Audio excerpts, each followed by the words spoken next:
the system.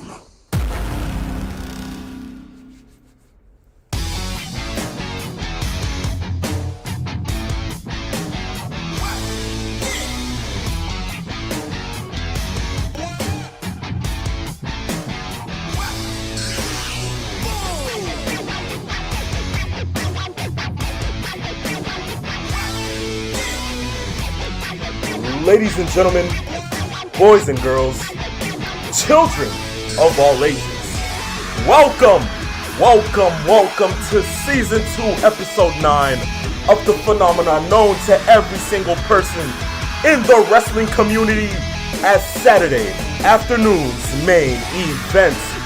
Of course, it is not self-evident to the fact that you know who this is. It is the phenomenal one here. Of course, you can probably see it by the bottom screen. But it's okay, yes, it is the phenomenal one. And alongside me today, of course, known to everybody as the limousine riding, jet flying, kiss stealing, wheeling dealing, son of a gun, Mr. Peeps. Nate. Peeps! Woo! I am back after somebody conspired to keep me off the air, but I'm not going anywhere. So yes, technical difficulties ravaged my connection, couldn't get on, tried for a whole 45 minutes, couldn't get on. So I am here. I can't leave my tag team partner hanging again, so I am here. Thanks for holding up. You did a great job last week considering the circumstances. So yes. In the words of a man known to all as the Triple C, the pleasure is all mine. But all thanks to you, thank you for that. Of course, to the fans, we thank you for going ahead and coming on today just to go ahead and listen to us, give you what is known as laughs, good times, and all the wrestling news possible. So without further ado, let's just go ahead and get right into it, peeps. And with the first topic today on Saturday afternoon's main event, we are talking about Charlotte Flair nuking the locker room. Now, peeps, this isn't hard to know. I spoke about this last week. Didn't go ahead and get all into, the remnants of it. But after those 24 hours of S.A.M.E actually being on the air, somehow, some way, something had to give. And now this one story turned into a whole debacle, which somehow blew up in the world of professional wrestling. Now, yes. Of course, you know that I'm talking about the main event segment with Becky Lynch and Charlotte Flair when they had their title exchange the same day after Crown Jewel. Because, of course, through the draft, they were both chosen by the opposite brand, and somehow, some way, they did retain their titles and they kept their titles. So, to go ahead and somewhat pass the torch, they had to give their titles to separate pieces. Now, what we do know and what we saw live was somewhat of a feud type thing, which we thought could have been kayfabe, and it was Charlotte Flair somehow pulling the heel move of dropping the title when Becky Lynch somehow was looking as if she was trying to take it from her. Then after that, once Charlotte went ahead and gave her title to Sonya Deville, who I believe acts as a commissioner of SmackDown by chance, or general manager, whatever the case may be, she hands the title to Sonya, and instead of Becky handing the title to Sonya also, she just pegs it. And when I say peg it, I mean a Daniel Jones to Kenny Galladay type peg of a, throw. And next thing you know, title falls, Charlotte picks it up. And then comes Sasha Banks into what we believe may be a new feud within the coming weeks of SmackDown and everything like that. So they may build it for like the next pay-per-view or so. But that's besides the point, because what every single fan focused on was that segment itself of what seems like Charlotte being a major cancer in the locker room. Because, of course, after the show went off the air, we had that whole thing come into play where Becky was getting mad. Sonya wanted to fight her. They had a whole argument in front of Vince McMahon, the chairman of the company. And then what we heard is that Charlotte was escorted out of the building in Wichita, Kansas, by security. Peeps, from what we've seen within the past couple of months and how Charlotte's going about things, what is your take on this? Well, it's kind of hard to figure out what's actually kayfabe and what's legitimate. So I will take this with a small grain of salt of what's going on. I think that they've crafted something to kind of add to the drama that's going on, but I believe that there is legitimate heat between the two. And I remember reading something a couple of days ago about the comments that we talked about 2 weeks ago about how Becky Lynch and Charlotte, their relationship, they were very, very close.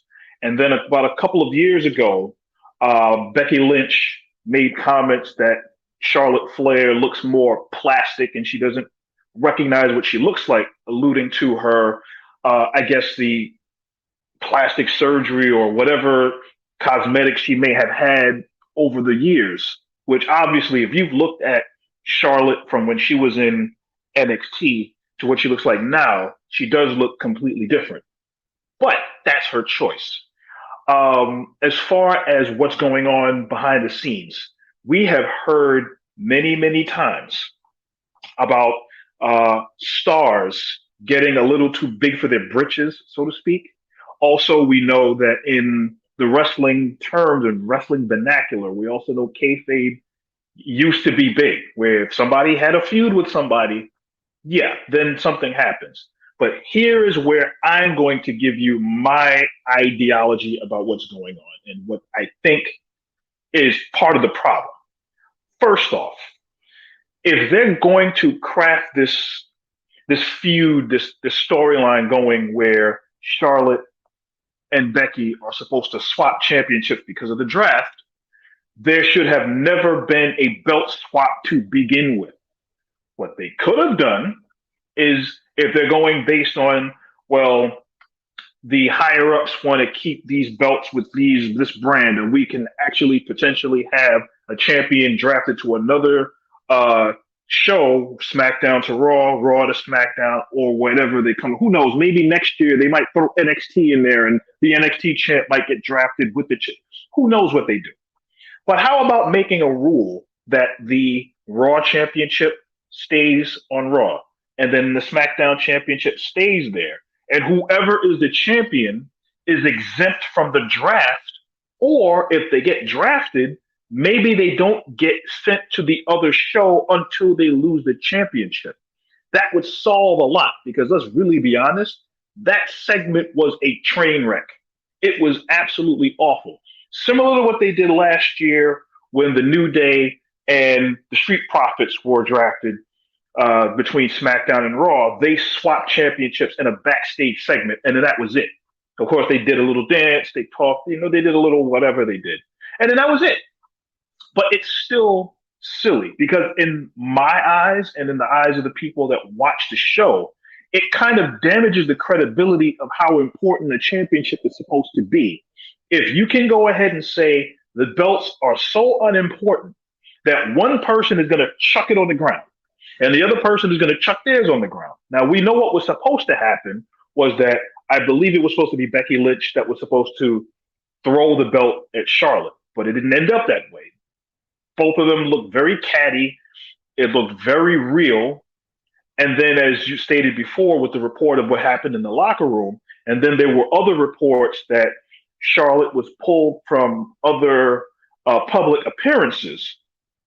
I don't know how much that is of the company trying to build drama for this feud, because I have a feeling this is going to be leading towards, I believe it's going to be leading, I think it's going to lead towards the Survivor Series. That's what I'm thinking. Certainly. But I mean, it's weird to me. It's odd. I myself, Peeps, as you know, is a big fan of professional wrestling. We all are.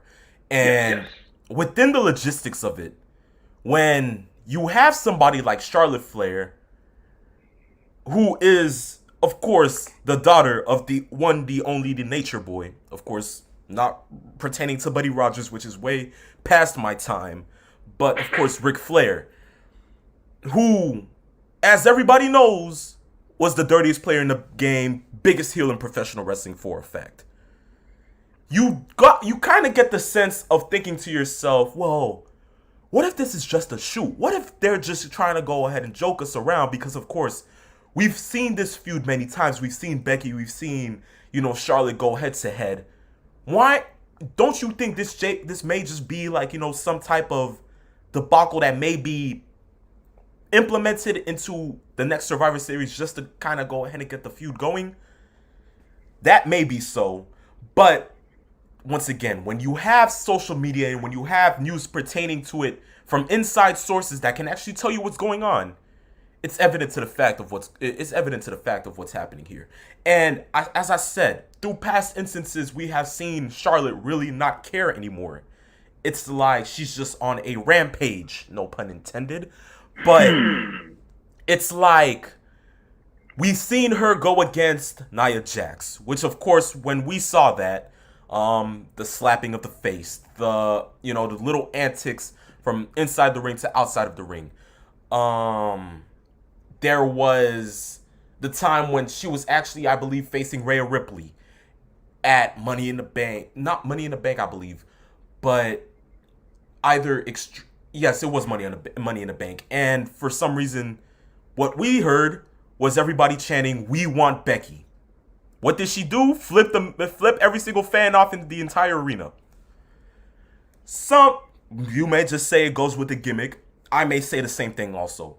But you have to go ahead and look at it from the perspective that if she's really going ahead and doing all of this, and it seems like all of this is happening after Vince relieved her father of his duties of being in World Wrestling Entertainment, then I guess you just may go ahead and give out the instance that she does not want to be there. You bring up a great point. Because, of course, before the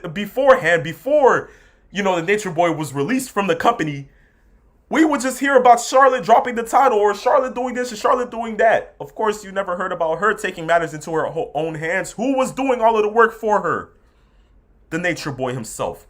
But he's no longer there. So Charlotte has to step up her game and actually have to prove to herself that she's not going to be played with. But is she in the right? I really do not think so, peeps. It's just when you go ahead and you do those kind of acts and then you're doing it on live TV where, millions of people are watching, since now SmackDown is the flagship show. This is the show that is getting most of the views. It is on Fox Television, not USA, Fox, which you can have a wider range of audience, whether it is on cable or not. You're doing this on live TV, and you're expecting not to get heat for it because you literally just probably put off the heist of the century, other than Seth Rollins doing it about 6 years before. Come on now. We all know this was going to happen. We all know something like this would happen. But now, the extent is, what's next? Peeps, what do you think will happen? Well, here's what I think. I'm thinking right now, if you're going to let me say how this will end, I'm thinking that one of the things that will happen is this. They're going to get the feud going. They're going to bring it through. And I think they're going to try to make as much money off of it as possible. Charlotte, at some point, I don't know what her background as far as her contract is going to be going forward. I'm pretty sure they want to be together between Charlotte and her fiance, who is in AEW, Andrade El Idolo. And yes, I had to put the little inflection. Yes, perfect emphasis. And I think at some point they're going to get together. If WWE is smart, they will keep Charlotte from leaving. But at the same time, it's the motivation that Charlotte wants. Is she supposed to be there? Does she want to still be there? Are they padding her championship pedigree stats just to get to 17 and then be done?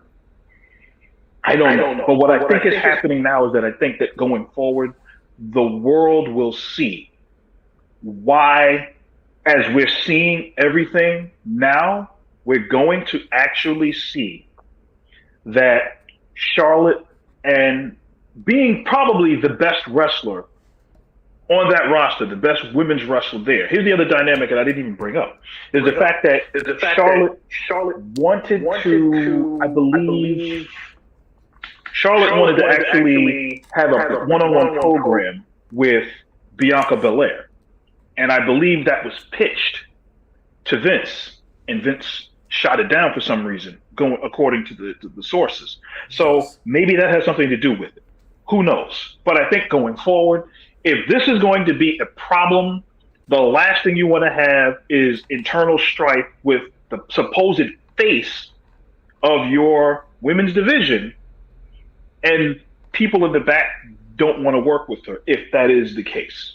So I think it's a little bit of sugar and a little bit of salt. Somewhere there's got to be something to this story, because as I've said to many other people, the greatest fiction always has a modicum of nonfiction in it. So there has to be something to it if we're talking about it now. Yes, I certainly agree with you. We have a comment here from a listener himself, and it's from the Phenom, and he says, I remember Vince saying something a long time ago, sometimes you have to step on people's toes. What do you think? I can understand that. What do you think? If you have to step on people's toes to make sure that you get something great out of the product, if it's done the right way, yeah. But to step on someone's toes just for the sake of doing it can backfire. So I do like the comment, I do like the question, and I agree with it to a degree.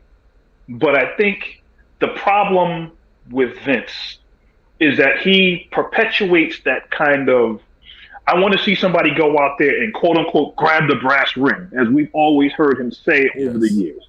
We've also heard, in reference to John Cena and how he was able to get his push by literally stepping on some toes. So yeah, it will work. The issue is, do you do that at the risk of a talent that wants to be there? Or do you do that just to test how strong they are going forward? Yes. You worded it perfectly fine. Another thing that we have from a listener himself before we go ahead and get into the next topic is RPR316. He says, nice to see Sean Black's Wi-Fi to be working again. It must be a Vince McMahon's miracle to make it work for Sean. Peeps Nate, that's... Yeah. I guess the people are taking liking to you being back on the air. Certainly, I do too. It's perfectly amazing. Yes. But, aside from that, yes, we do hope that this situation does get resolved within the near future because, of course, Charlotte Flair is a big part of the women's division, rightfully so. But, dare I say it, she's the crown jewel of the women's division? I mean, the glorified house show was amazing, so I'll go ahead and I'll take it perfectly fine, Peeps Nate. So I don't mind you using that. If it was bad, I probably would have went ahead and just dipped out the live chat, and you probably would have taken over the show. Yeah. I mean, we don't really. You would have heard crickets. Yes, of course, but it's okay. But yes, hopefully this does get resolved soon. But moving away from one star to another, we now have this news. And it is rightfully so that I get to tell you that I, the Phenomenal One, on this day, October 30th, the day before Halloween 2021, at 12:19 p.m. Eastern Time exactly, Bray Wyatt's release clause is up. The man's a free agent. The eater of the worlds. The man who has everything in the palm of his own hands. The Fiend, yes. Wyndham Rotunda, Bray Wyatt, is now a free agent. This comes upon his release earlier within this year, and now that it is finally over, and now this the whole debacle of hoping to see him either in a WWE ring or an AEW ring now rings supreme. Peeps, what are your thoughts? I think he finally is out of jail, so to speak. He's been in purgatory since he was released, which was a big surprise when he was released over the summer. So now going forward, he's going to probably be using his real name, which is Wyndham Rotunda, the son of Mike Rotunda and the nephew of Barry Windham, which, by the way, for people that do know me, Barry Windham has always been in my top three of wrestlers of all time. So keep that in mind. Um, I think there is a creativity breach that has seems to be a problem when we talk about certain wrestlers with McMahon's company. When you talk about the WWE, there seems to always be other wrestlers that have ideas that don't get the opportunity to showcase those ideas. And if they do, they have to pitch them in a way that, one, it doesn't sound like they're being children scratching on the door, asking for Vince McMahon to open up so that he yells at them.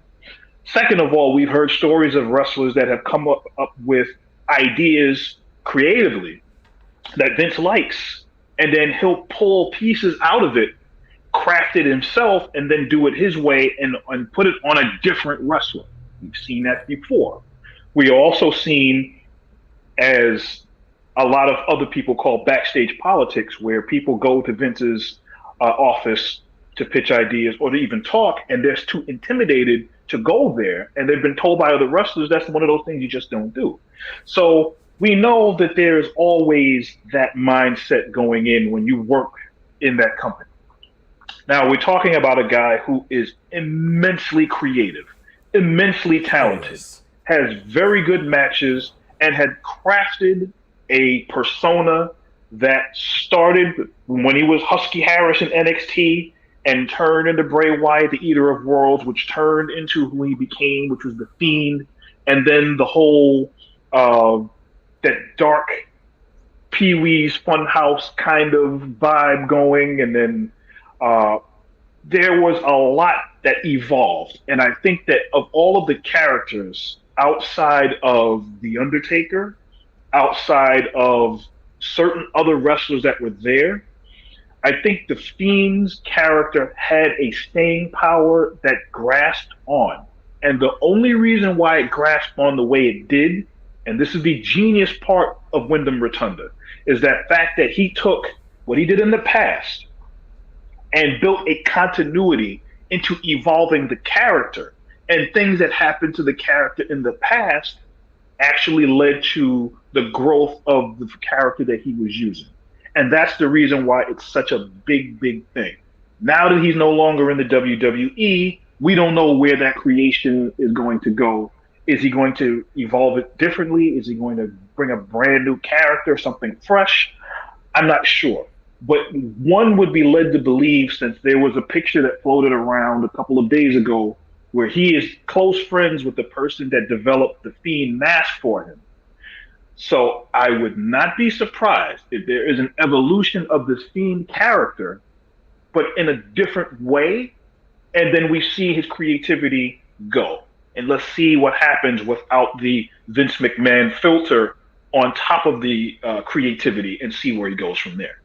Yes, I certainly agree with you, especially with the fact that, as you said, just to go ahead and back up, your instance on the character itself. I mean, truth be told, this man has to be one of the best storytellers in professional wrestling. Yes. I have to say. I remember actually listening to his, of course, these ghost stories that WWE used to go ahead and put on their YouTube channel a good couple of years back, I believe around 2014, 2015 or so.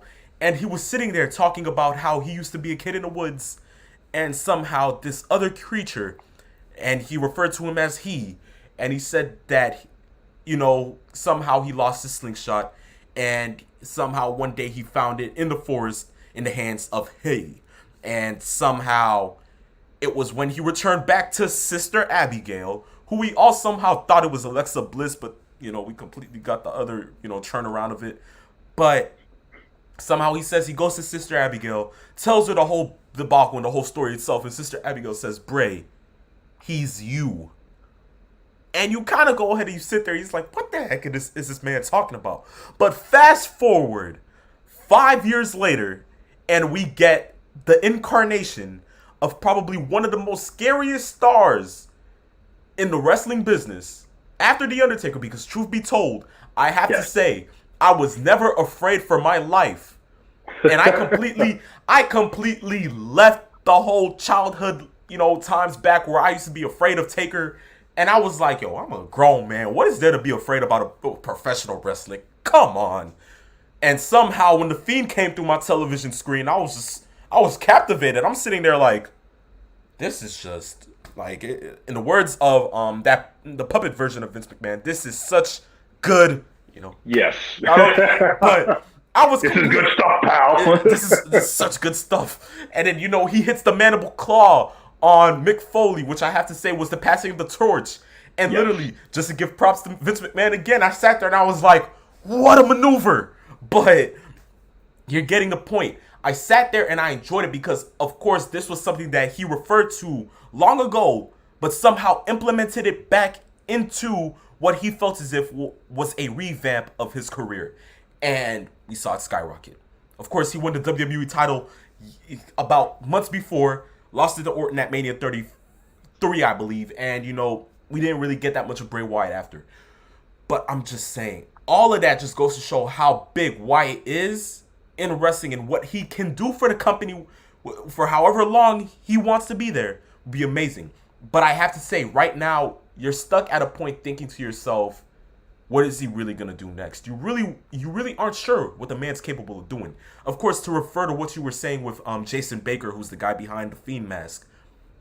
Yes, he did go on Instagram, take a picture, and he puts the comment as another day at the office with WWE Bray Wyatt. Now, of course, with the Easter eggs and stuff like that and what you can perfectly see, the silhouette of them standing there, and behind them was a studio, of course, and atop the studio was the logo of the world-renowned Warner Brothers. Now, could this mean Bray Wyatt is starring in a movie and he's going Hollywood like many others have done? Maybe so, maybe not.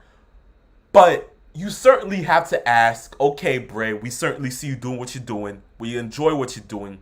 But the one thing that we as fans care about is you in that squared circle. So now, the real question is, where is he going? Now, before I say anything, we had a comment from RPR316, and he says, Wyatt should go to Impact. That may be the instance. Others may say that he may re-sign with World Wrestling Entertainment due to the fact that Vince is losing money and he needs something quick. Others may say that he may just go ahead and become the new head of the Dark Order at All Elite Wrestling. Now, peeps, what do you think about that? No to the Dark Order.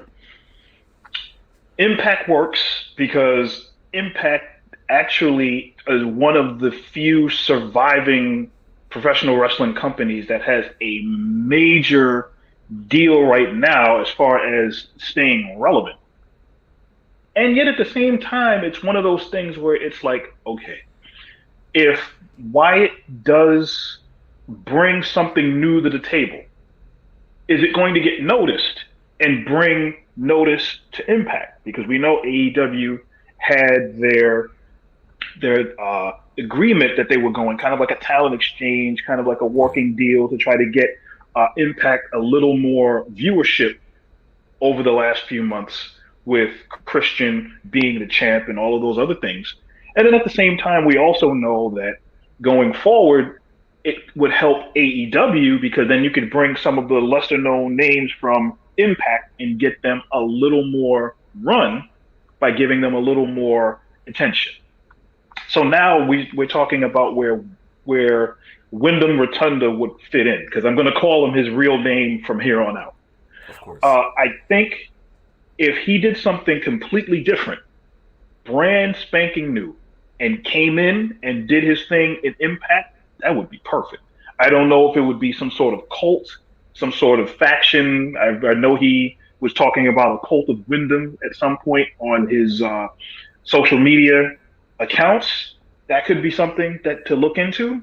But I personally think that if he goes to AEW, how sick would it be if, let's say he did go to AEW and then he started to figure out that maybe Malachi Black is somebody that he sent there for him to hold the fort until he showed up, and starts a faction and gets some real legitimate guys in a faction that works. Not the Dark Order, because the Dark Order has literally become a caricature of what they were originally brought in there for. I mean, a serious, dead-on, kind of creepy, not necessarily supernatural, but something that works in the mind space of what he was creating. And then could you imagine Malachi Black and Wyndham Rotunda involved in something dark on AEW television? Could you imagine that? Whew. That's something to think about. It really is. One of the things that I can say for a fact is that it makes all the total sense in the world for Wyndham Rotunda to be at AEW. Truth be told, it really does. Tony Khan out there is trying to go ahead and build a real team in creative. Of course, we have the Cody Rhodes, we have the Young Bucks, we have Glock 9 Arn Anderson. His Glock is all elite, apparently. yes, for a fact, I have to say. Yes. Don't know if the bullets are, though, but yes, the Glock certainly for a fact is. Yes. To add Wyndham Rotunda to that group of elite people, no pun intended, once again, I don't know what's happening to me today with the puns, but yes, to add Bray to that whole team can be something that can really be sought out and pulverize other companies within that sense. Now, to answer RPR's 316's, comment, Impact does make total sense also. Although, to me, it's just the level of exposure with Impact. Because, yes, as fans of professional wrestling, we do dedicate our time to go ahead and watching wrestling, especially when we know that it is good. Impact, I enjoy watching Impact on a daily. It's fun. But also, you have to think for those that do not have cable, those who may not go ahead and be able to go ahead and watch Access TV. This isn't like the Fox or like the ABCs or the NBCs. This isn't, My 33 or old CW. It's pretty much something completely out of the ordinary, a television channel that most people really don't know about or only heard of because of Impact or New Japan during their early stint with that contract while they actually showed Wrestle Kingdom and stuff like that. But I always have to think that maybe, just maybe, it may not be right for him, but if he just wants a fresh start and doesn't care about TV time, he doesn't care about any of that, but he just wants to do what he loves, then maybe for a fact, Impact may be the move. But if he wants to go to the route of just being on top of his game once more, not having to worry about the stress that was caused to him by World Wrestling Entertainment, then, my friend, the only thing that I can tell you is that All Elite will welcome you with open arms. It's just a major way of saying that it's where he just has to belong. It's just where it's said and done.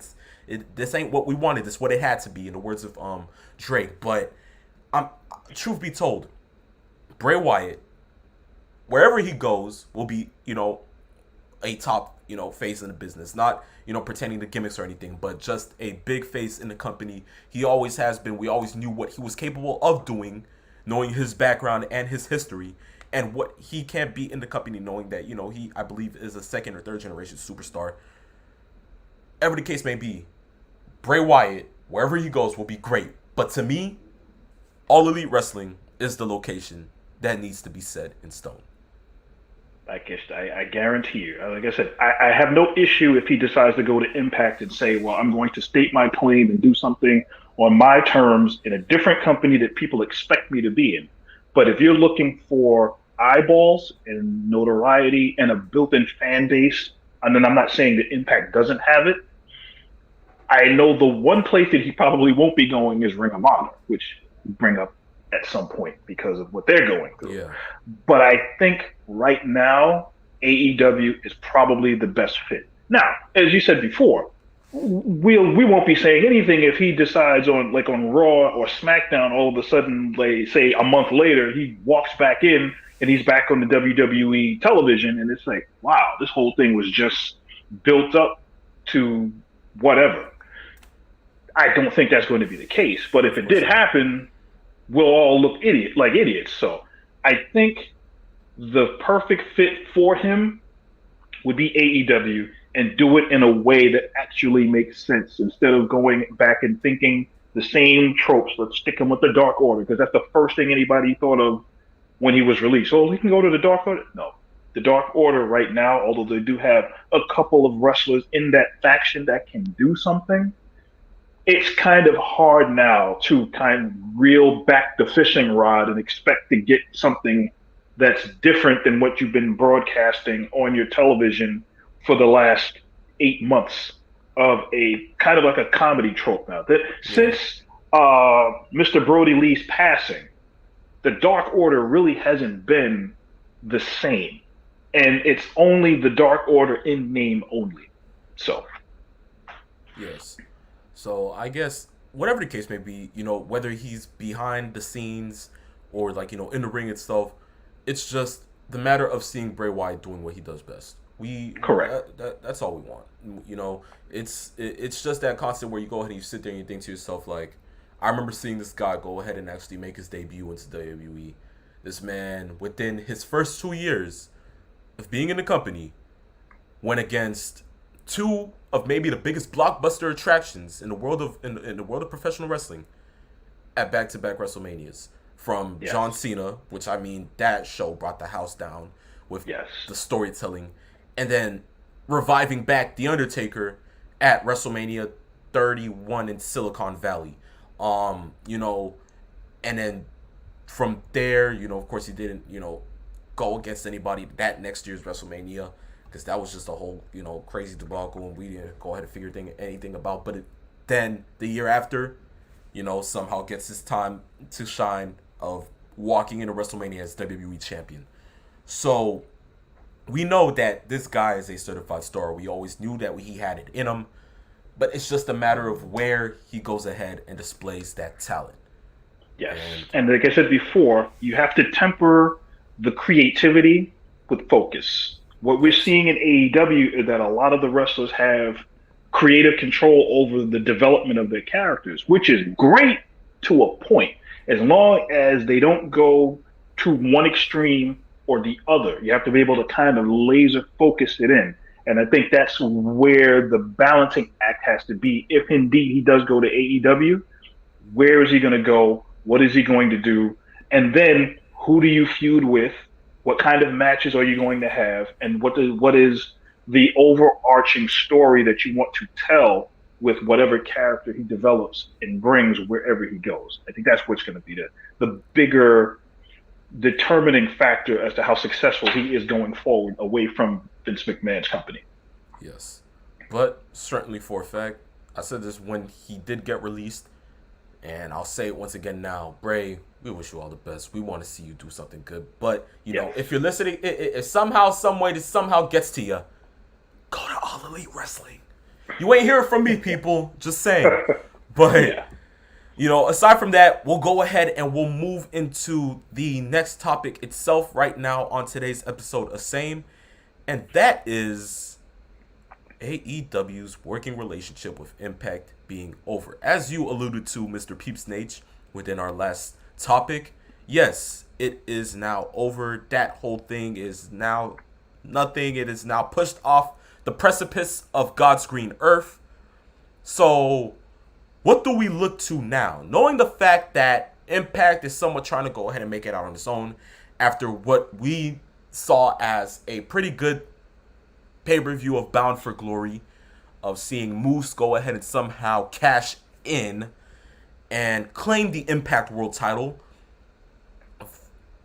What do we see now moving in the fact that now every single wrestling company is now trying to thrive on their own, from Impact to New Japan to now seeing Ring of Honor somewhat have their revamp by next year? What do we see happening in the world of professional wrestling within this time? Well, I think if you're going to go and try to kind of forecast what Impact Wrestling is doing right now, the first thing that they have to do is start getting the fans. They need to start getting in places, in buildings where now that they can say, oh, we've got the fans coming back. Because remember, for a time, especially just before the pandemic, when their money was not as good, they did a lot of filming in Canada. They took Impact Wrestling and they moved the show to Canada and they did tapings for a while. Then they moved from Canada. They came back to the U.S. and stayed in a area and they stayed there for a while and were kind of like a roving caravan with no like kind of like a rolling stone. You know, as they say, a rolling stone grows no moss. Well, they couldn't really do that because they were constantly moving. They need to find some place to kind of root themselves. And I know that for a good chunk, they were in Florida. Remember, they were in Nashville, Tennessee in their germination for a number of years. And I think once they can settle down, kind of like bring the caravan and park it, and then they can actually start popping up and creating things, which is what they're trying to do. One of the first things that they did was putting the belt on Moose, because Moose had been walking around as the TNA World Champion, a belt that doesn't quote unquote exist anymore, but he was walking around carrying it and defending it. And that was up until we saw Christian when he won the championship months ago and was defending it on AEW television, which is bringing prestige of saying, look, we have a champion, but he just took the belt somewhere else, but then he was still going on to Impact Television and defending the championship. And then that will potentially bring eyeballs from AEW's audience to see Christian wrestle against guys that he probably never wrestled before. That's what the AEW effect was supposed to have with Impact. More so for Impact than AEW, where you would get the cross-germination between talent that you didn't get a chance to see, give them the eyeballs and the rub, and then by the time that agreement was over, enough people had seen the product so they can say, you know what? Let me go ahead and check to see if I have Access TV on my cable or satellite provider, and let me go ahead and try and see it. Or let me go on YouTube and try to find out what I missed, because Impact has had their own YouTube channel for at least, I'd say, almost a decade, if not longer. Yes. So they show clips of what they've done during the week so that you can catch up. I think going forward, I think they're in good position with the talent that they do have. It's just a matter of now, where do they go? I'm pretty sure that they're going to do another agreement with AEW at some point. I don't think this is the end of it. Somewhere down the road when it benefits both, they'll do it. Tony Khan wants to probably do more in that sense. I think that's where we're going to be headed. Maybe a New Japan team up. Maybe another promotion.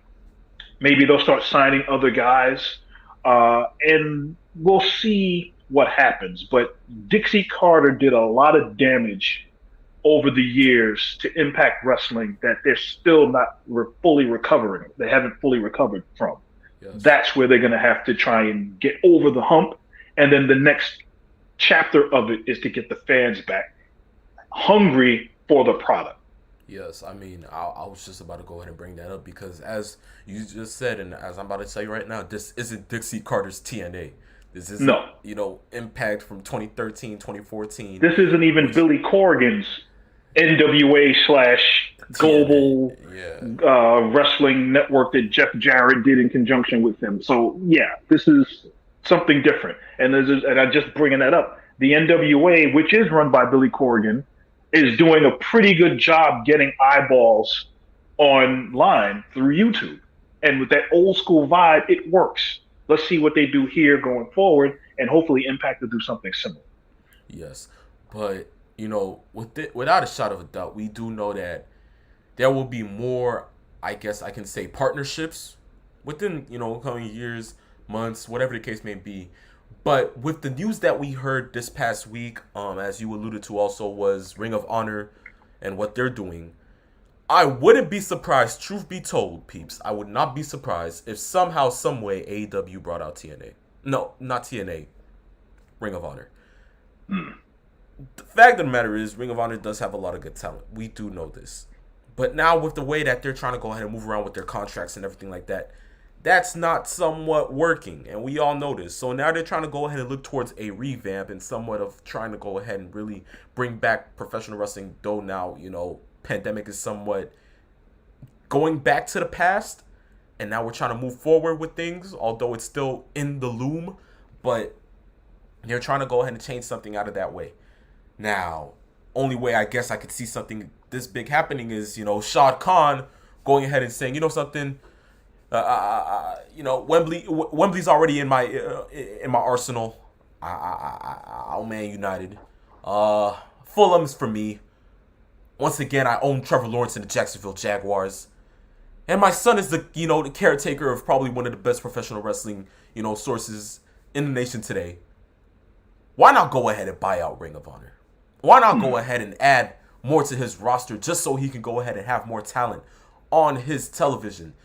Why not go ahead and have more crazy feuds? Why not, after buying out Ring of Honor, actually have those G1 Supercard events at different places in the United States during those different years? Why not have Wrestle Kingdom in the Tokyo Dome show out with a bunch more talent than possible? Why not have Okada versus Omega, even though Okada may stay in New Japan? Why not have that be something crazy within, to the point where now not only is it going to be for the New Japan World title, maybe you go ahead and you do a winner take all. All of that can go into play where you can go ahead and say, shoot, AEW can play chess now and not checkers. They can actually go ahead and move pieces around, knowing that they have the financial resources to do so. They can do a lot more than possible. Now, I'm not saying that while they were with Impact, their hands were pretty much tied and they weren't able to go ahead and really act upon these opportunities. But some way, they weren't really getting that much, power within the sector of saying, okay, if we're working with Impact now, we'll get eyeballs on this, to the point where people may want to, or more promotions may want to work with us. So now that, that's away, but Impact is now trying to move on their own, which I'm all in for. Once again, no pun intended. But you're really getting real snappy with these puns today. I don't know what's going on, man. It's human nature. Let's just put it that way. I understand. But truth be told, I really can't see AEW doing so much where, possibilities are endless. But truth be told, to me, I just feel as if Ring of Honor is really going in that sector right now, there can be a chance of seeing something happen where if they do somehow join in with All Elite Wrestling, then, we'll get the Bullet Club back in full form. Many of other wrestlers could go ahead and actually, transpire and actually go ahead and move towards AEW, get eyeballs on themselves if they're still trying to go ahead and work indies and not trying to sign with AEW, just to go ahead and build their brand on their own terms without the fact of wanting to sign with WWE, which we know they will get buried in the eventual future. Then I guess having to go ahead and have AEW buy them out would be okay. Not saying that, Ring of Honor is worth a lot. Probably not, knowing the fact that they may be looking like they're going out of business. But there can be a chance where that dollar with the Khan family can go ahead and settle down and say to themselves, shoot, okay, let's just do it for the fun of it. Yeah. And then we'll see where that go from there. So let me just interject with that Ring of Honor thing, just my 2 cents for it. First off, I don't think AEW, if they even attempted to think about buying it, it would not be smart. And here's why. AEW as a company has only been around about 2 years, just a little over 2 years. If you want to give it 3 years from the All Out pay-per-view that they did, and see where they went from there, you can do that. I look at it in this sense. WCW, and I'm going before they became WCW, when Jim Crockett owned the rights for the NWA as far as running shows out of Charlotte and the surrounding areas. One of the things that he did to try to compete with Vince McMahon up north was to buy a lot of other territories. He bought Mid-South, which was the UWF, which he took a lot of talent from there, like Sting and Dr. Death, Steve Williams, and Ron Simmons, and a lot of other talent, brought them into the company. And started buying other smaller territories in the area, and then they started going out. Ring of Honor is in a different situation because they've been around since, I believe, 2003 or 2004. So they've been around for quite some time. And the fact that now Ring of Honor is owned by a huge broadcasting conglomerate, which is Sinclair Broadcasting. For those that don't know, they own a lot of local Fox TV stations. throughout the country. So they literally own like maybe 200 channels across the country. So those that don't know, they do have backing behind them. The issue is going forward now, what happens with everything? Because as people that may not know the full story, Ring of Honor is going to release all of their wrestlers from their contracts, and they're going to keep them employed up until December. They're going to do the final battle pay-per-view in December, and then they're going to take the first quarter of 2022 off to restructure and then figure out what they're going to do with Ring of Honor. I don't see them being bought out, but I also find it very hard for Ring of Honor to have anything going forward if you don't have champions that are contracted wrestlers. Because who's to say any of the stars in Ring of Honor don't get a contract elsewhere? They're not going to prohibit any of them from going elsewhere, and then they sign with somewhere else.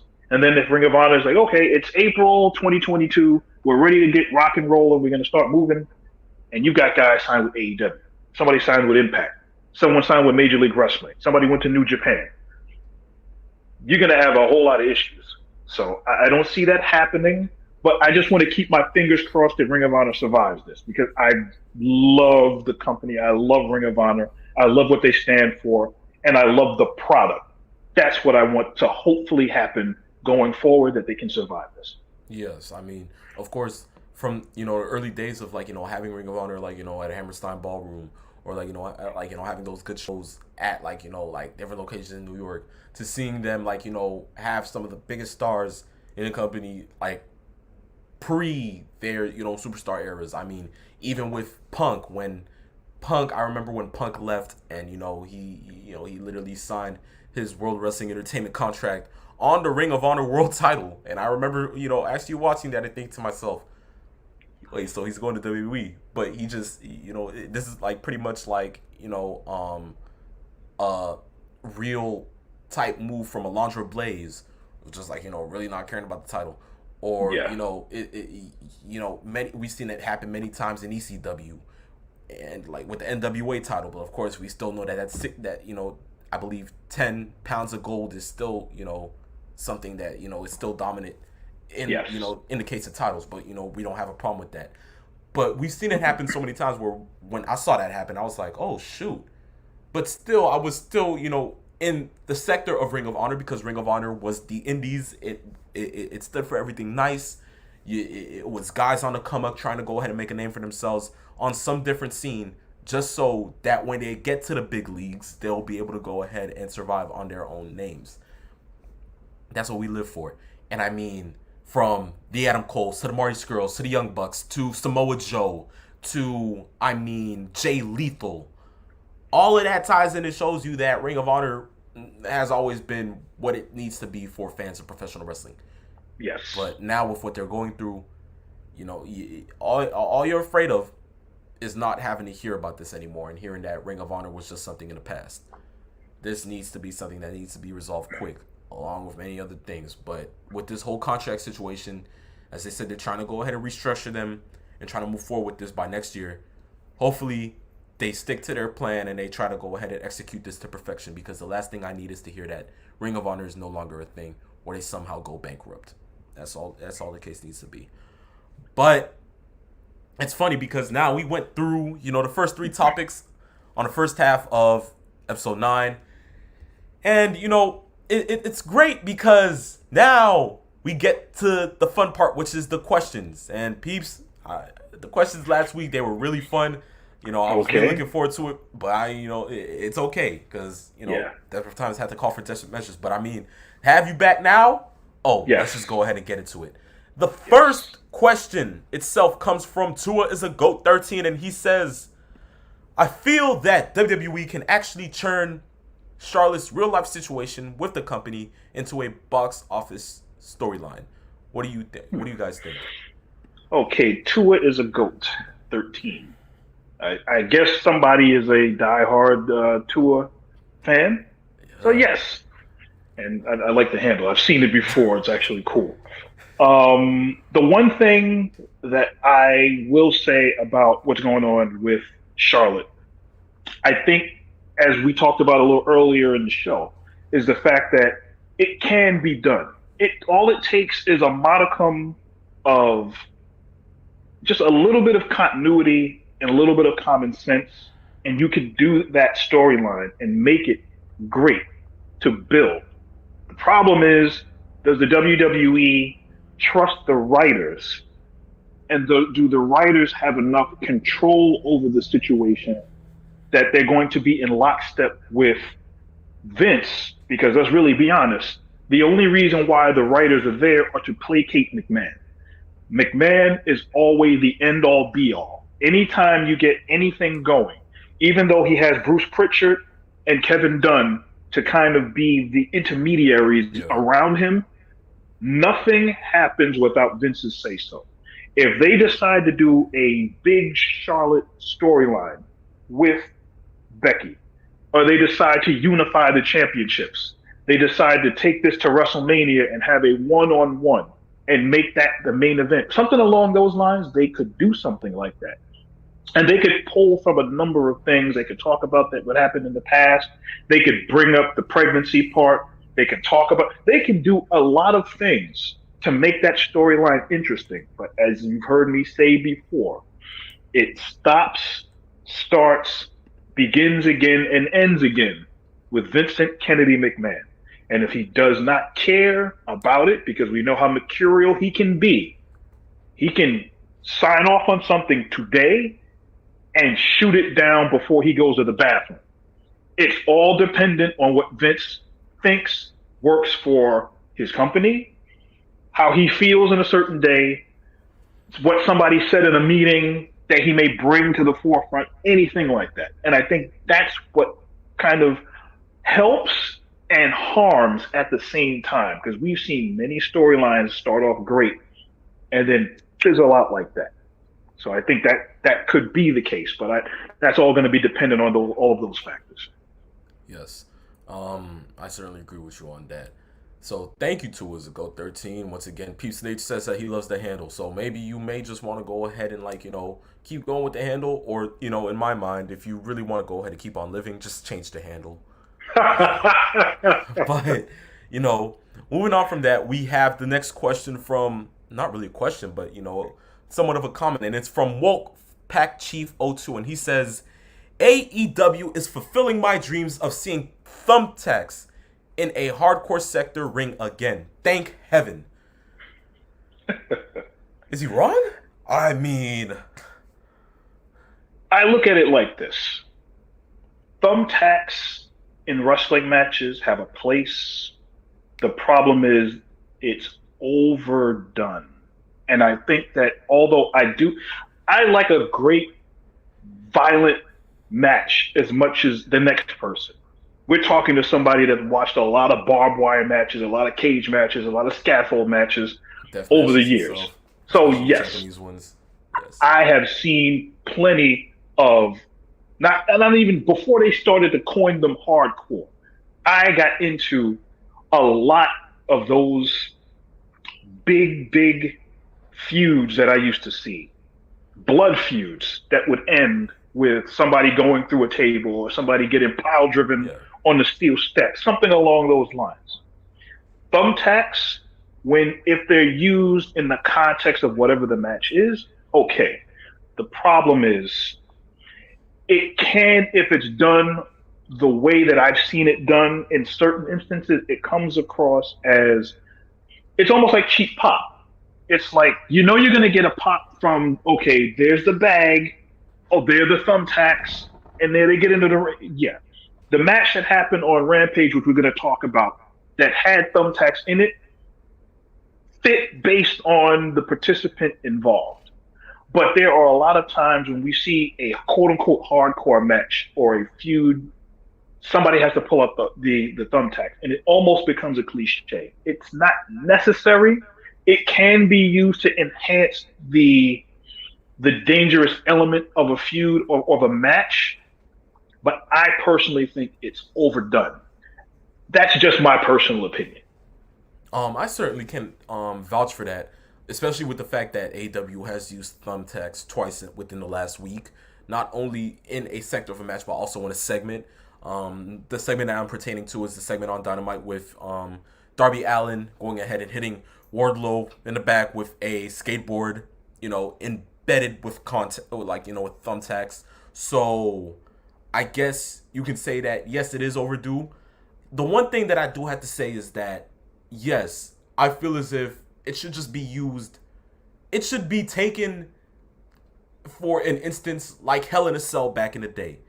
You only use it when the hardcore match is somewhat of a storyline that has been end all be all, or I can say just saying that I'm really about to go ahead and just end this person off, because thumbtacks just stay thumbtacks. With the factor of seeing WWE use it years later, I'm talking years later, and you know what I'm talking about, the match with Dean Ambrose and Chris Jericho inside a steel cage at Extreme Rules. Yes. And we see Dean pull out a black bag, and we're sitting there thinking, can it be? Is it true? WWE's using thumbtacks again? There's no way. And then yes, it is actually thumbtacks, and crowd goes wild because it's the first time we've seen it in about 5-6 years or so. So yes, we're happy. But AEW, I have to say, they've been using it to me, they've been using it fine, but I mean they've been using it during the Britt Baker matches, the hardcore Britt Baker matches. So that's why I enjoy it so much. Did I enjoy the fact that she had to go ahead and go through them this past week on Rampage? Not exactly, because of course, to be an AEW fan, you have to live and die for Britt Baker. So that's I'm one of those, and I was kind of over the fact, but I mean, hey, it's thumbtacks. Why not enjoy it? Yes. But as you said, yes, I feel as if it is kind of overdue, but it just has to say that within the instance, I mean, just go ahead and use them during the right times. If you're going to use it during a Britt Baker match and it's going to be a hardcore match, then, now you're just going to go ahead and let us know that anytime it comes to Britt Baker in a hardcore match, we're just going to have to see thumbtacks. Yeah, one of the most disgusting things I remember seeing in a match, it was an independent match I think it was on YouTube years ago, where these guys, I didn't know who they were because it was a local independent promotion, but they were having a grudge match.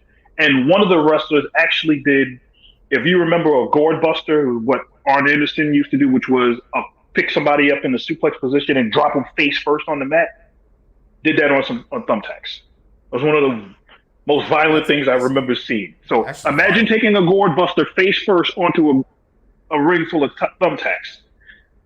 Yeah, it can be, if done right, can be an element in a match that's wow, and then that should be the end of the match. But as we're seeing, thumbtacks being used, and then you kick out at 5, 6, 7 times, and then here comes the broken glass. Oh, here comes the samurai sword. I mean, at some point it gets a little overdone. But like I said, I understand the thought process, Wolfpack Chief, but looking at it from the sense that you're going to have really good feuds, really good hardcore matches. I love to see the physicality in those matches, but it's not necessary to always have the thumbtacks involved. It can be done if done right. But they're using it, I think, too much. That's just my feeling. Yes, of course. And speaking on hardcore, speaking on the the whole thing of thumbtacks. Next question comes from Foley is God. Lord have mercy on my soul. And he says, "Is it just me, or does Shayna Baszler look like she should have won the Queen's Crown tourney instead of being an enforcer for Sonya Deville?" Thank heavens, someone finally said it. Oh, holy mother of God. Thank you. Peeps, come on, you already know my instance on this. We both know that Shayna Baszler really should have won the Queen's Crown tournament. It's, to me, how do you go ahead and have her lose to Doudrop? Well, that was going to be the point that I was going to bring up last week before the technical difficulties showed up. Yeah. It's okay. But Foley is God. You are 100% correct. And when we talked about this tournament, when they first talked the brackets and we were explaining who was wrestling, I said the only person that needed to win this entire tournament was Shayna Baszler. And this happens because for whatever reason, Vince liked her look when she was in NXT when they brought her up. They did a whole entire program around her, literally dissecting all of the women in the women's division. And then they had the Elimination Chamber match where she basically tapped everybody out. And then they put her in to get a championship match at WrestleMania, and she lost. And for the better part of a year, she'd been floating around like a bar of soap in somebody's bathtub. Hard to grab, but still floating around. And the issue is, it's not rocket science. Shayna Baszler is, without question, one of the most believable, badass women you will ever see in the ring. Period, bar none, end of story. And there's no reason why they should have gone ahead and made her a laughingstock tag team cohort, whatever you want to say, of Nia Jax. Because Nia Jax, for all the intents and purposes, is too risky of a talent to put in the ring where she seems to be potatoing everybody all the time. How many wrestlers have we talked about that she's injured over the years, unintentional or not, because of carelessness and certain things that have happened in the ring?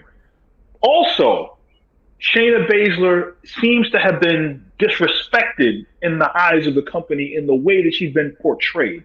And to put her in the tournament, which is supposed to be a women's tournament, and I've said this before in the show as well, how is it that Roman Reigns' entrance on every show that those tournament matches happen is longer collectively than the matches that were on the show combined? How does that happen?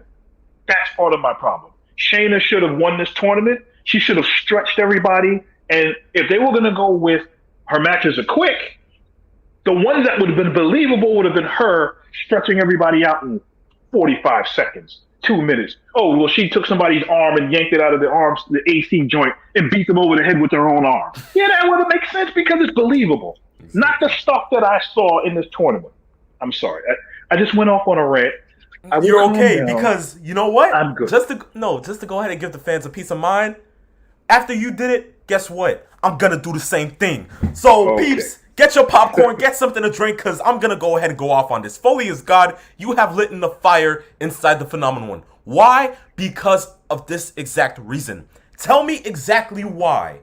Just tell me why Ruby Soho gets a match with AEW in a tournament for the women, which is for the TBS title, which we all have heard about, ringing aside, and I believe about to go ahead and happen at Full Gear. Tell me how that match lasted 8 minutes when, in duration, during that week, those matches in the semifinals for the Queen's Crown tournament lasted in the span, in total, 5 minutes. Yep. Five. I believe it's 5 minutes and 17 seconds combined with those two tournament matches. That is absolutely insane. And if we've talked about before that AEW's women's division is kind of lackluster, they are lacking in some of the matches that they have in match flow. There have been a lot of botches in certain matches, but overall, that's kind of been their weak point. How are they getting more attention and more respect to the women's division? And the WWE, which has a better roster, but a poor undercard, how are they getting getting less time than the AEW roster? And there seems to be more of a focus on in-ring storytelling, quote unquote, with the WWE women's division, because that's all you see. Every wrestler on that roster in the women's division has some kind of story going on, something leading to somebody else or a feud or whatever is the case, some kind of subtext involved. How does that happen? That rant was laid off from last week. So now I'm going to tag my partner back in to finish this one off. And here's exactly why. Because somehow, someway, me and Peeps Stage have talked about this many times, and what I have said is that Shayna Baszler has to win this tournament due to the fact that she has been used poorly by the company. I myself could have sworn that when this Queen's Crown tournament was announced, I would have saw in the finals Liv Morgan versus Shayna Baszler. Just to see Liv Morgan get the push to say that, okay, she's a reliable singles competitor in the women's division. But truth be told, the only person who is capable of winning this tournament, whether or not she had to go through 17 different dewdrops or one Natalia, whatever the case may be, Shayna Baszler is walking out the winner of this tourney. And what does Vincent Kennedy McMahon do? He lets a woman by the name of Dewdrop, when I swear on God's green earth, what in the blue hell were you thinking naming a woman Dewdrop when you could have stuck to Piper Niven? Lord have mercy on my soul. But it is okay, because I'm not talking about that. The fact of the matter is that Shayna Baszler should have won that. No other questions about it. But now, without her winning that, you have the audacity to put her on Fox television, when I know for a fact Fox asked for her to be on television. You put her on this brand, and instead of having her get a singles push as just being Shayna Baszler, instead of putting her in matches with the bona fide good female wrestlers that she should be facing, like Sasha Banks or Charlotte Flair, who, to me, truth be told, have nothing to lose because they have made their case on why they are some of the best female wrestlers in this industry today. They no longer have anything to lose. So why not put her in matches against these women?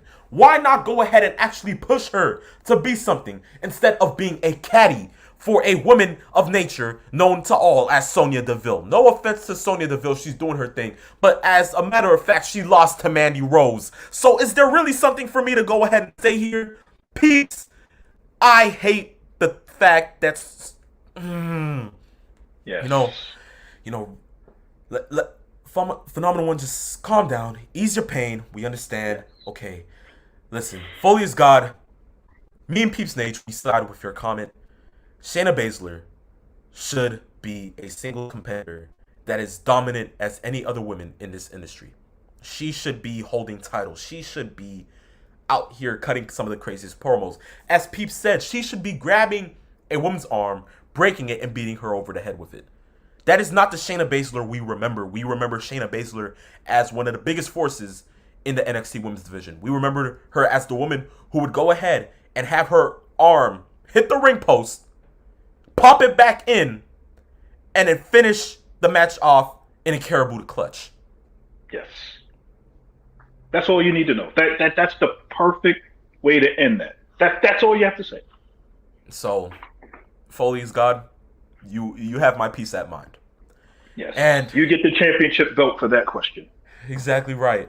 Maybe we should start setting out championship belts to those that probably got the best question. But we'll probably leave that on the financial side of terms. But within all of that, that is the end of the questions for this part of episode 9. And we certainly say to all you guys, the listeners, the fans, listen, we enjoy these questions. I mean, we literally just went on a good 10-minute rant off of one. I mean, I'm telling you, the questions get us going. Keep sending them in. Look, It's right there at the bottom, right there. You see it perfectly. Welcome to Saturday Afternoon's Main Event. Follow us on IG, and it shows us the handles. Guys, trust me, you send in the question, we will guarantee that it will be featured on the next show. And not only may it be featured on the next show, it may catch our attention, and it may have us just go ahead and go into a good rant. Like Peeps Nate, who seemed like he was about to go ahead and go into cardiac arrest when talking about Foley is God's question. Truth be told, we're loving them. Send them in. Guys, remember, on IG at Saturday Afternoons _main event. And it is with that we move into the second to last topic on the show, and that is the review of AEW Rampage. Peeps, AEW is catching my attention. AEW is doing what it has to do. I'm enjoying every single bit of it.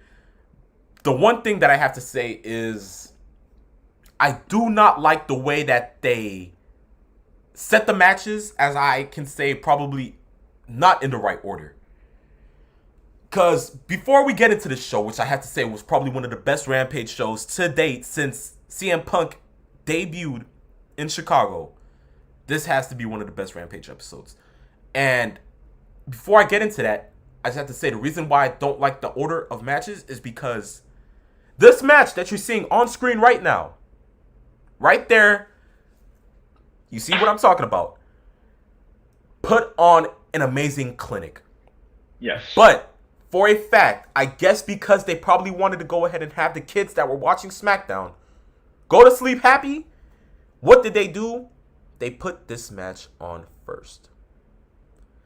Listen, to all fans and to all listeners, we both know that you do not put a match of this caliber on first.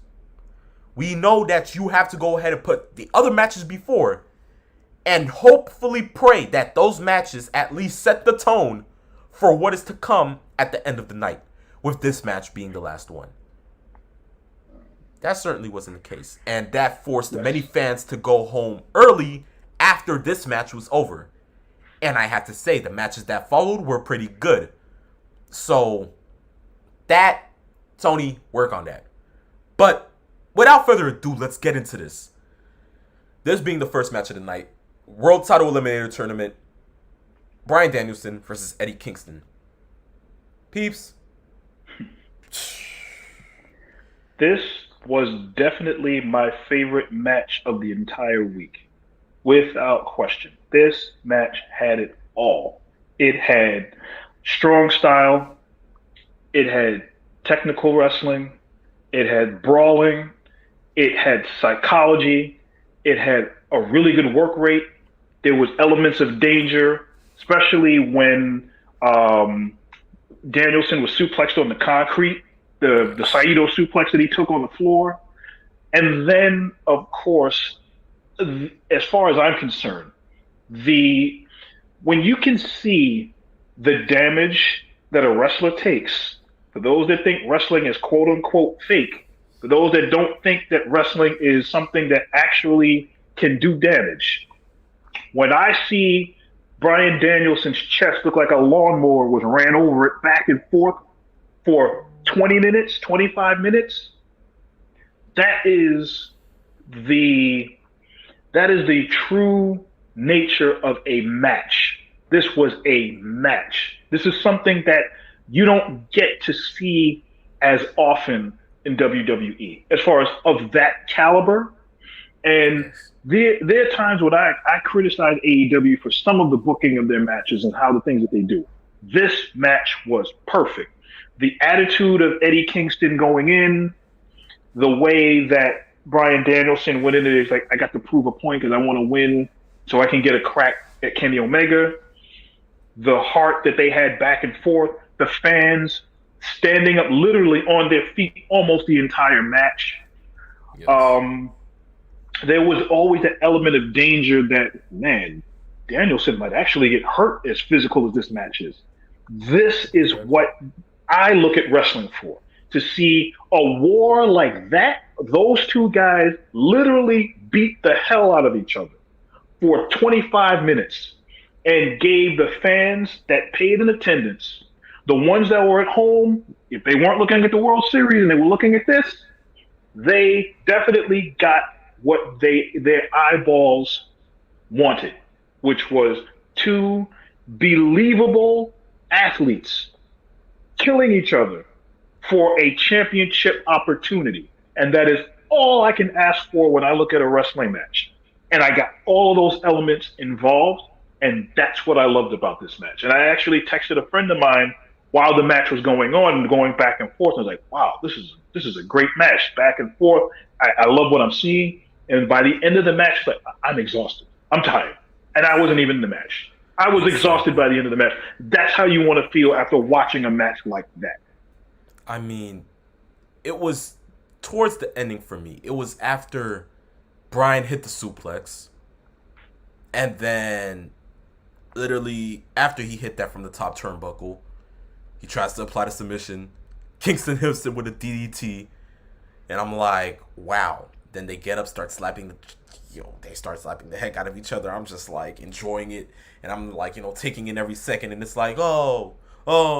And it's like the more they take the hits, the more the anticipation is building up within my soul, and I'm sitting there like, wow, like when is this gonna go ahead and like stop? And it's like, then the elbows, and then once the triangle submission was, actually, was encountered by Eddie Kingston, it was like, wow, okay, yeah, Daniel's winning this, and then, it happens that way. But I mean, wow, such a wrestling clinic, as you said. Yes. There was no other way for me to go ahead and put this match. And I'm telling you, if I had to go ahead and grade this match out of 100, I'd give this about a good 250, maybe even more. Everything about this match said, wow, this probably should have been the final. Yeah. This probably should have been the final. And I can honestly say, since Danielson has been in AEW, I have not seen one bad match from him. I believe he's been in at least 5 matches or so since he's been in the company. I have not seen one bad match. Be it tag team, whatever. As far as his contribution to that match, he's right now doing what a lot of people didn't expect him to be able to do, considering all of the injuries that he had and the fact that he'd been relegated on WWE television as kind of like a mouthpiece.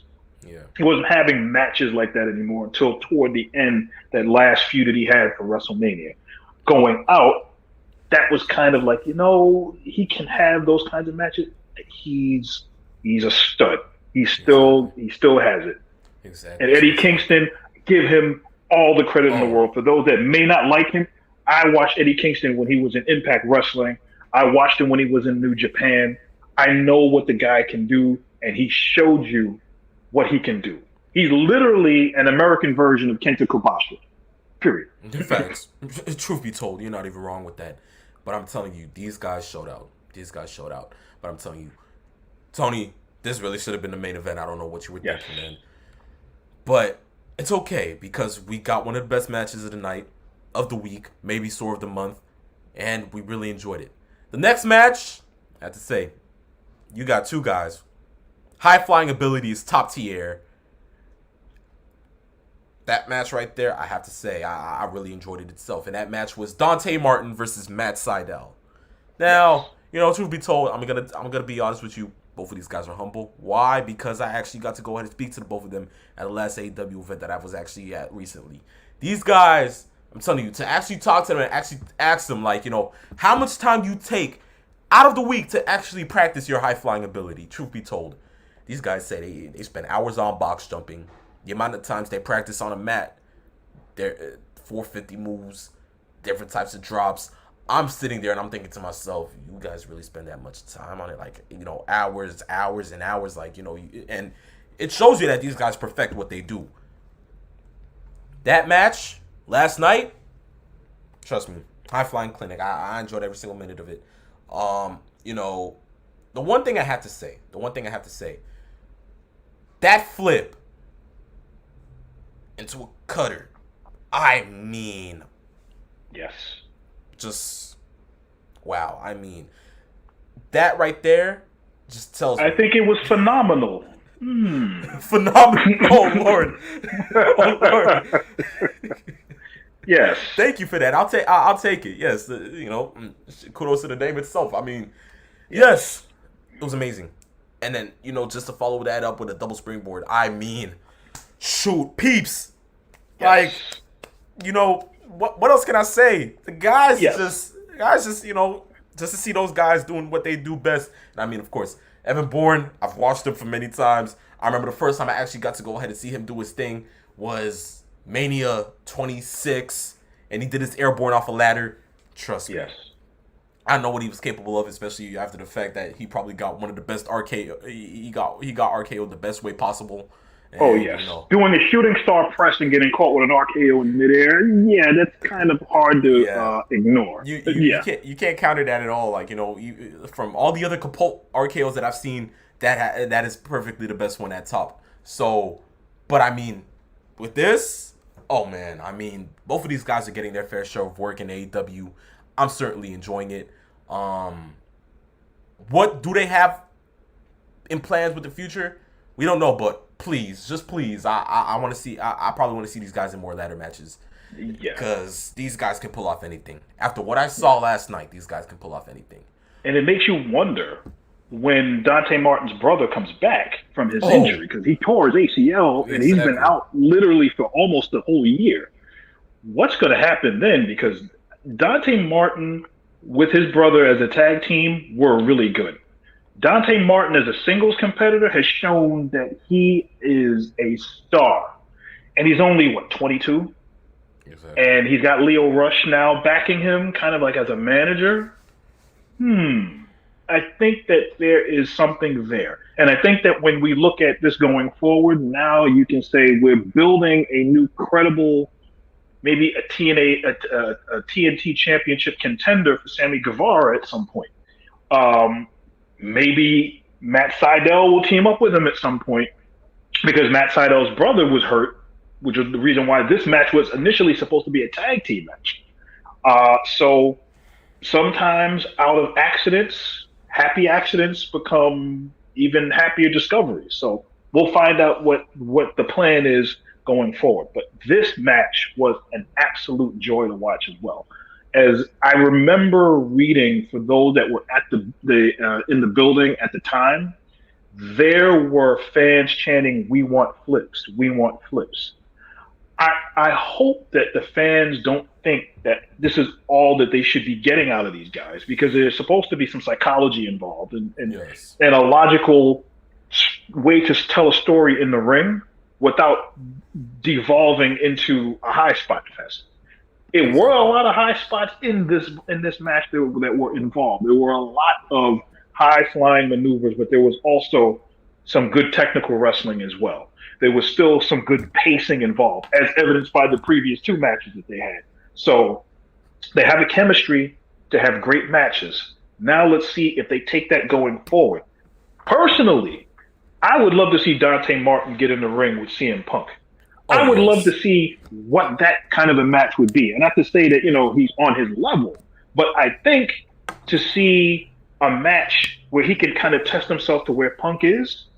And I'm sure Punk would probably love to get in the ring and craft something with him and see where they would go. I would love to see that kind of a match. I mean, and if it happens within the next couple of weeks or the next month or so, I'll be on the moon to see it. It certainly should, because at this point, I think we saw Sydal versus Punk, and we saw how good that was. Yes. Think about it with Dante Martin. And on top of that, the kid is only 20. 20. Oh, yeah. I thought he was 22. He's only 20. 20. There you go, right Lord, there. like, come on. Like, you can't set this up for success any better way. Those guys put on an ultimate good match. I certainly have to say that was a good match. Yes. But with me, I certainly live for the next match. Why? Because it consists of the greatest women's wrestler on God's green earth in my mind. The one, the only, Dr. Britt Baker, DMD. Well, I thought you were going to say it was Abaddon was your favorite. Lord have mercy on my soul. The lady only growls. Come on now. And speaking of growls, I know you probably saw the pre-match interview with Mark Henry, and I have to say I always enjoy those segments.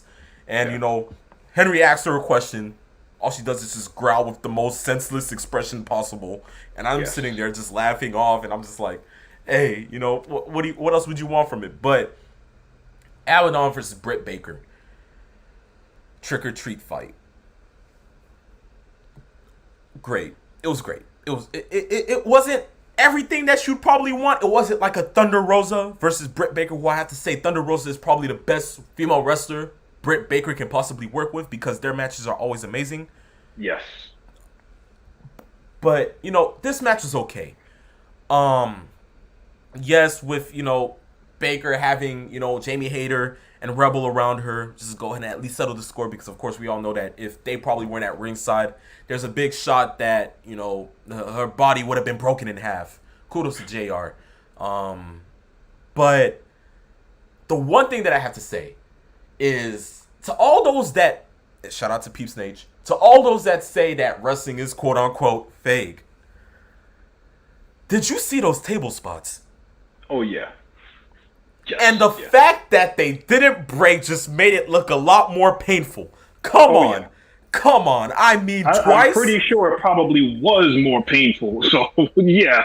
I don't think Exactly. there's any light involved. I think it was legitimately painful. And if you saw the way their bodies looked when the match was over, I mean, whew, Like, there was a wow. lot of pain involved. It was That was a physical match. like twice. First, swinging neck breaker off the apron. Doesn't break. Then they hit the floor. Seems like it was that bad.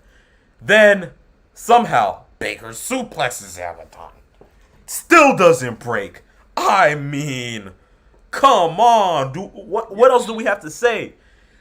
But, I mean, then, as we said earlier in the show, that one question, from, Wolfpack Chief 02.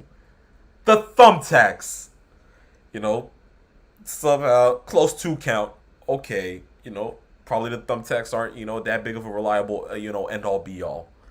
And then, Baker tries to go for a lockjaw. Doesn't happen. Somehow, for some way, Abaddon is just really turning out to be some type of animal because she bites her hand off. Not really literally off, but I mean, you get the point. Yeah. And then, of course, Britt Baker's minions, who I certainly adore as her sidekicks, which I could go ahead and call it. To anybody that goes ahead and says otherwise, screw you, But then they interfere, and then Baker goes for the roll-up on the thumbtacks. 1, 2, 3. Great. Baker takes the You're also forgetting the sickest spot of the match. When Dr. Britt Baker was going for the lockjaw, and she put on the glove, she grabbed a handful of thumbtacks and put it in Abaddon's mouth, and then tried to put the lockjaw on her. And of course, as we've seen Abaddon, who likes to kind of like vomit blood, which is like, this is like Judas Messias type stuff from AAA, where he used to do that, and even used to do that in Impact. Yeah. That was really extreme. It kind of reminded me of it was a match between Yoshihiro Tajiri and Taz. And maybe you might remember this from ECW. I believe it was a Heatwave pay-per-view. The main event over the ECW World title, where Taz grabbed barbed wire and put it into Tajiri's mouth, and then put him in the kata hajime and choked him out with the barbed wire in his mouth, with blood streaming down it. That's literally how violent that looked. So if they were going for the optics of what we're seeing as violent, I think they hit on something there. Yeah, they had to. They had to. I mean, Lord. The amount of stuff that I've seen, within these matches and stuff like that, I have to say, it just, it just goes and it tells you something different. Especially with the fact that the way that, they just like going ahead and putting out all these different spots. And, the difference with the thumbtacks, so the table's not breaking. I mean, all of that. And then, of course, the crowd. You can never forget the crowd being embedded into the matches itself. Rampage, spot on, great. This match, great. I have to say, as I said, probably one of the greatest Rampage episodes since Punk debuting at the first dance. Perfectly set in stone. I want to see how they can probably go ahead and capitalize off of this, because I know most people kind of go ahead and stop watching Rampage. I know many people probably didn't want to go ahead and watch this episode of Rampage, but to those that stuck through and actually watched it, we probably got something, something that may not be duplicated once more, this year. Yeah. And I'm going to throw something philosophically at you. And you've often heard me bring up the fact that Vince McMahon doesn't consider AEW competition. We talked about how it was a couple weeks ago when Rampage went head-to-head with Super SmackDown for those first 30 minutes. I don't know if you realize this, but since SmackDown was on FS1 last night, obviously because of the World Series game being shown on Fox, they showed the normal 8 to 10 Eastern time. But they actually replayed the entire episode of SmackDown twice. It was on from 10 to 2 in the morning. So they showed SmackDown 3 times in a row on FS1 directly against Rampage. So if Rampage or AEW isn't competition, whether it's Vince's idea or if it was just Fox's idea because they didn't have the programming that they wanted, it kind of makes you think. I'll just leave it at that. It seems like they're still not going to go ahead and win that time slot. I'm just saying. And the fact that they're actually going ahead and doing it after SmackDown makes all the total sense in the world. But, I mean, truth be told, we all know that once 10 hits, it's time for Rampage. You know, it's Friday night, 10 o'clock p.m., Yes. and you know what that means. Yes. But Rampage, I have to say, top tier, great. But from there, it's funny because now fans are going to hate me for this. Because it's funny how I go into Rampage and I review Rampage before the show that actually happened before it. And that is SmackDown. But for some reason, I'm going to go ahead and start it off like this. Okay? Where in the blue hell was Roman Reigns? Where was Roman Reigns? Come on now. Like, you know, giving me signs of Brock Lesnar here. You know, it's pretty odd. It's pretty odd, I have to say. But, you know, without a shadow of a doubt, it doesn't matter, okay? We walked into this episode of SmackDown as, you know, the go-off show after Brock Lesnar has now been fined $1 million, which we all know is kayfabe. Yes. And on top of that, he, I believe, is not able to go ahead and, you know, wrestle at all since he has, you know, not been reinstated after, you know, he pretty much F5'd Adam Pearce out of his pants, which I don't blame him for. That was pretty funny. But, yes, no Brock Lesnar, no Roman, but we did get a Paul Heyman somewhat back in his element. Now, God bless Kayla Braxton. Why? Because somehow, some way, every single week on Friday Night SmackDown, she finds a way to, I can say, get in Paul Heyman's head. And she did exactly just that. Why? She's like a spider. She finds ways to find people everywhere. I mean, I'm expecting to find more legs to just call out and just crawl. Oh, by the way, did you know? How did she find them? Exactly. Like all you see is Paul just standing there, you know, actually just, you know, looking at the television of what happened that past week. And out of nowhere, you see Kayla just walking in through that silhouette and just asking Paul a question of like, you know, how do you feel about, you know, Brock, you know, doing this? And then he starts talking about Roman. You know, we get that for a little bit. And then she goes ahead and it's like, Paul, that wasn't my question. You know, like still like, you know, you've known Brock longer than any of us around here. Like, you know, how do you feel about, you know, what do you think Brock's going to do? And then for some reason, what he did kind of gave me, I guess, flashbacks to the Garden when he kind of like, you know, sided with, you know, Brock for like, you know, a good minute and a half. And he kind of did the whole thing where he's like, ladies and gentlemen, my name is Paul Heyman and I'm the advocate for. Yes, you get what I'm saying. And, you know, he just goes off. He's like, you know, maybe, you know, Brock doesn't care because what type of person would Adam Pearce be to go ahead and go against Brock Lesnar? And, you know, he gets into it and you're sitting there like, Paul, you know, you're the getting a little carried away. You're the wise man. Don't forget that. You know, you no longer advocate for Brock, but you know, you just, you know, and he's just going on and on and on, and you're enjoying it because it's like he doesn't know that he's messing up. Yeah. And then once he's about to say Brock one more time, it clicks. Yes. And I start, you know, it's a comedy fest at this point. You gotta enjoy it. I mean, to see what's going on right now, it's fun. Why? Because now you don't know if Paul is really with Brock Lesnar or not. Now to us, we really felt as if Brock was actually about to go ahead and turn on Roman at Crown Jewel. It didn't happen because, of course, he threw the belt in the middle of the ring, which we still haven't gotten that story on who he was throwing the belt to. Exactly. That strap could have been thrown at anybody, but everybody's saying that he tried to throw it to Roman because Roman asked for it. Instead, he threw it in the middle of the ring. And he knows, and we know, and we all know that after that, he went ahead and he was like, stupid me, like, why did I do that? But he knows exactly who he was wanting to throw it to. We both know from the fact that Kayla even caught up to him while he got a ring, like, you know, a message or like, you know, a call from somebody. And the ringtone was pretty much Brock Lesnar's theme song. all of that goes to show that something's going on around here. And shout out to I Love Lucy, even though that's like 50 years ahead of my time. Paulie, you got some explaining to do. Like, you really messed up on this part. On this end, yes. Paul, you just really, conciding the fact that the kid in us is actually wanting to see Paul Heyman and Brock Lesnar once more together again. That's just stirring the pot. That's all he's doing, is stirring the pot. And I mean, truth be told, he's getting everybody hooked on it. It's just the way it has to be. But, aside from that segment, opening up the show, we got to see Shotzi Blackheart turn heel. What in the world is just happening? Shotzi now. Remember, there is no Blackheart in her now. She's just Shotzi. What happened to her tag team partner? Tegan Nox. Yeah.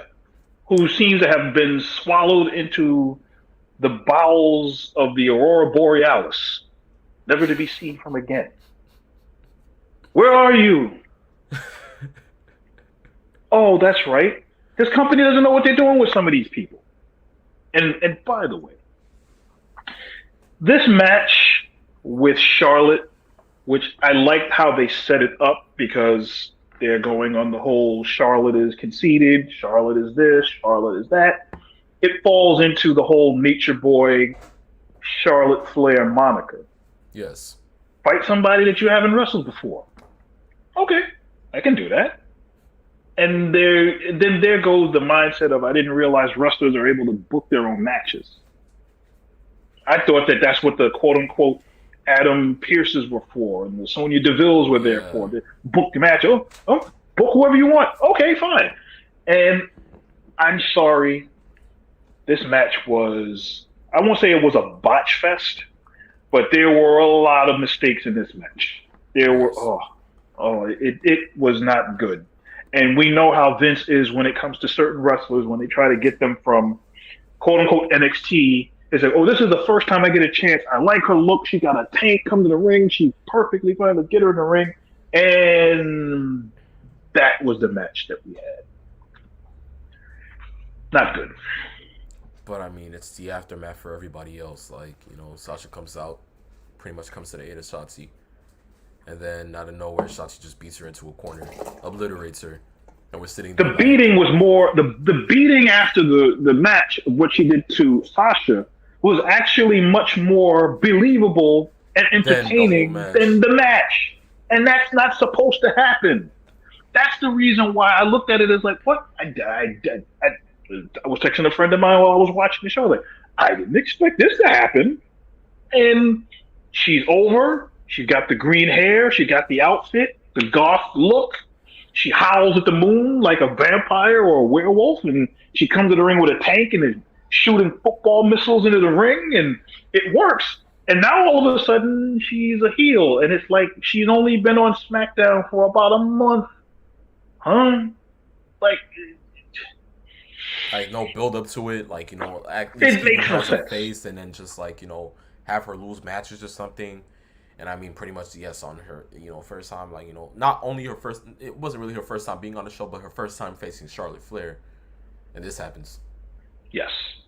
There isn't much more I can say about this particular match. It was not that good. There were a lot of botches. There were certain things that were rushed. Some of the good parts happened during the commercial break, but other parts were kind of.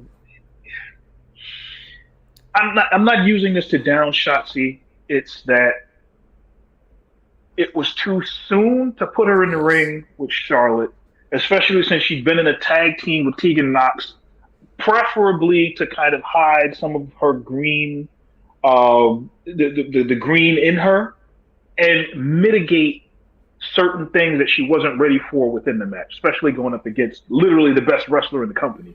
And then to expose her the way she did. That's... Or at least, no, that was not good at all. Exactly. But, what can we say? It's Vincent Kennedy McMahon's World Wrestling Entertainment. Yes, sir.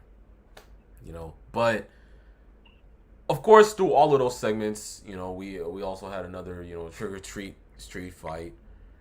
That, I really didn't care for. because for some reason now we have Humberto Carrillo and Angel Garza now doing the dirty work for Happy Corbin, which now it's like a Walmart watered down version of Evolution for some reason, which I really do not enjoy. I do not care for, so we leave it at that. Yeah. But the main event of the night, which I always have to say, these guys, anytime they're in a match together, it always serves its purpose. It's always fun to go ahead and watch. So why not? And it was the Usos versus King Woods, and I should say now Sir Kofi. Yes. But the hand of the king. Oh, good grief! Help me!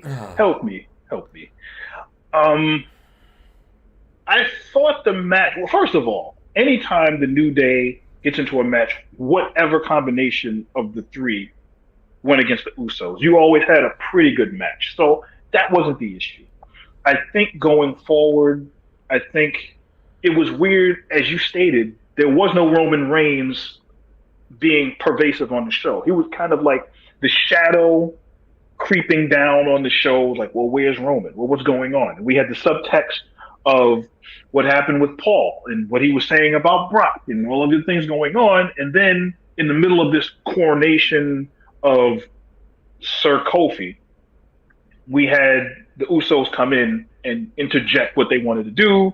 And they said, okay, we'll give you a match. And they had a pretty good match.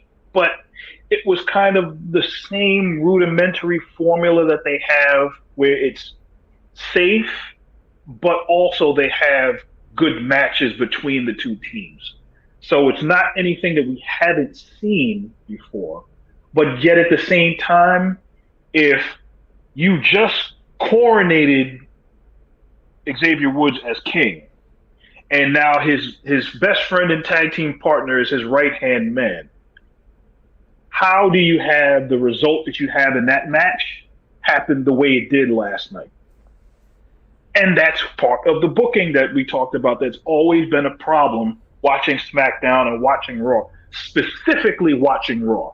But I wasn't expecting the match to end in that way, but although I did expect the Usos to win. Yes, of course, just to go ahead and carry on that star power. But, as you said, the booking, it's getting out of hand. It's not what we would go ahead and, futurely coincide with. It's not what we would go ahead and look forward to. For some reason, I really wouldn't doubt myself wanting to go ahead and take a job at creative. I'm being, truth be told, peeps, I mean, at this point, I'll just be like, hey, yo, Vince, I need an internship. Why not? And, somehow probably like, change the dynamics of things and just be like, yo, put me at creative. Why not? I'll give it a try. At least you can't fire me because I'm not getting paid. If the company can hire a stand-up comedian to be a writer who didn't even know anything about the product and call Robbie Ashley. Yes, Bobby Ashley. That's what she called him. Maybe you probably could get a crack at this. I have a bunch of friends who could probably be booking on creative easily. Because I'm telling you, it's not cutting it at this point. Truth be told, peeps. But I had to say SmackDown because, of course, I was multitasking within so many things. I was trying to go ahead and watch that. I was trying to go ahead and watch the World Series, of course, because it's just that one constant where you're just sitting there like, oh snap, like why not? And then on top of that, I was trying to go ahead and consider with like with college work. So it's like all of that you're multitasking. I'm sitting there like, okay, cool, why not? But SmackDown. The only reason I look forward to SmackDown is because I want to see what's happening with the Roman Reigns debacle. I want to see what's going on with Roman Paul, because that's probably the hottest thing going right now in WWE, and we both know that. And that's just something that we like seeing. But I have to say that even with that, you have to go ahead and look at it and like say to yourself, not all the things are going perfectly great in terms of SmackDown, because show wasn't always up to par with some of the things that happened. As you said, yes, there were many botches within the match with Shotzi and Charlotte. Having her turn heel was another reason. The whole thing with the match with the Usos and New Day. Okay, we get it. It's still getting the Usos hot, but what's really going on in this world? The this Trick or Treat street fight was, I believe, was like not. It shouldn't have even been like, in the whole scenario for SmackDown, but somehow it was. A lot of those things just really just I'm telling you, like creative has to step up. But I mean, if WWE is looking for a booker, I do think we do have one in mind, and I believe that is RVR360, because he just literally went ahead and sent out the comment saying that's me. Oh, there you go. Why not? He just shot his shot right there. There you go. I mean, shoot. I really wouldn't mind it. I really wouldn't mind seeing it. Like, hey, just send in your resume, buddy. At this point, I could see it happening. Why not? Why not? I mean, for God's sakes, dude's already executive producer. Why not go ahead and shoot your shot with it, man? I'm telling you, there's a chance that you might actually get accepted into this.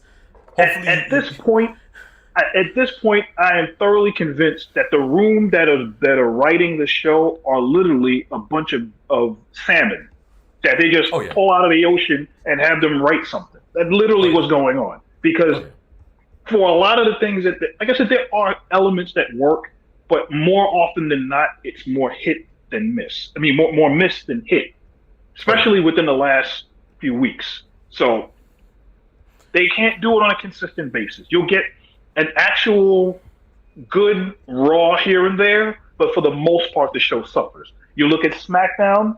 SmackDown consistently is better than Raw because they have seemingly a better mindset as to what works for the 2 hours that they're on, which I think is part of the reasons why SmackDown is good.